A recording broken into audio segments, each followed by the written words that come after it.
চটজলদি রান্না করতে চাও তাহলে এভাবে ডিমের কারি বানিয়ে ফেলো। ডিম সিদ্ধ করার কোনো ঝামেলাই নেই। প্রথমেই এখানে আমি পেঁয়াজ, টমেটো, লঙ্কা কুচো করে কেটে নিয়েছি। এখানে ডিম নিয়ে নিয়েছি। কড়াই গরম হয়ে কড়াইয়ে সর্ষের তেল দিয়ে দিচ্ছি। দিয়ে একটা একটা করে ডিম ভেজে নেব। ও ডিমের কুসুমটা আমি গোটাই রাখবো, তাই এভাবে ভাজছি। খুব আলতো করে ডিমটা আস্তে করে উল্টে নেব। ডিমটা দেওয়ার পরে উপর দিয়ে অল্প করে নুনও ছড়িয়ে নিয়েছি আমি।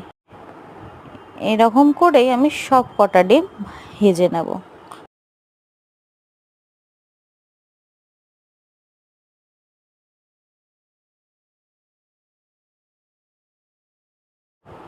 ওই একইভাবে কিন্তু আমি সব কটা ডিমই ভেজে নিয়েছি। তারপরে আবার কড়াইতে সর্ষের তেল দিয়ে ওই আগে দিয়ে কুচিয়ে রাখা পেঁয়াজ কুচুটা দিয়ে দেব। পেঁয়াজ ভালো করে নাড়াচাড়া করে একটু হালকা ভেজে নেব। ভেজে নেওয়ার পর আমি লঙ্কা কুচিগুলো দিয়ে দেব। লঙ্কাটাও একটু ভেজে নেব নাড়াচাড়া করে নিয়ে। হালকা ভেজে এলে আমি টমেটো কুচিটা দিয়ে দেবো। টমেটো কুচি দেওয়ার পরে ভালো করে নাড়াচাড়া করে আবারও ভেজে নিচ্ছি। ভেজে নিয়ে এখানে আমি আদা রসুন বাটা দিয়ে দিচ্ছি। এটাকেও একটু বেশিক্ষণ ধরে কষিয়ে নেব যাতে কাঁচা মশলার গন্ধটা চলে যায়। তারপর আমি এখানে স্বাদ মতো নুন দিয়ে দিচ্ছি। তারপরে আমি এখানে হলুদ গুঁড়ো দিয়ে দেব। দিয়ে এইটাকেও আমি ভালো করে নাড়াচাড়া করে ভেজে নেব। তারপর এখানে আমি ঝালের জন্য লঙ্কার গুঁড়ো দিয়ে দেবো।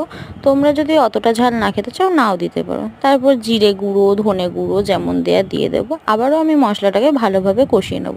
এখানে মশলাটা আমার খুবই শুকিয়ে গেছে, তাই জন্য সামান্য জল দিয়ে দেবো। দিয়ে ভালো করে মশলাটাকে মিশিয়ে নিয়ে ভালো করে কষিয়ে নেব। এখানে দেখতেই পাচ্ছ মশলা দিয়ে আমার তেল ছেড়ে গেছে। আমি এখানে পরিমাণ মতন জল দিয়ে দেবো।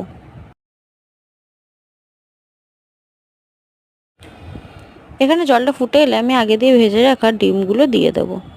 দিয়ে আমি সামান্য পরিমাণে গরম মশলা দিয়ে দেবো। দিয়ে নাড়াচাড়া করে নেব। এখানে আমার রেডি হয়ে গেল কোনো ঝামেলা ছাড়াই ডিমের কারি। এবার এক থালা ভাত খেয়ে নাও।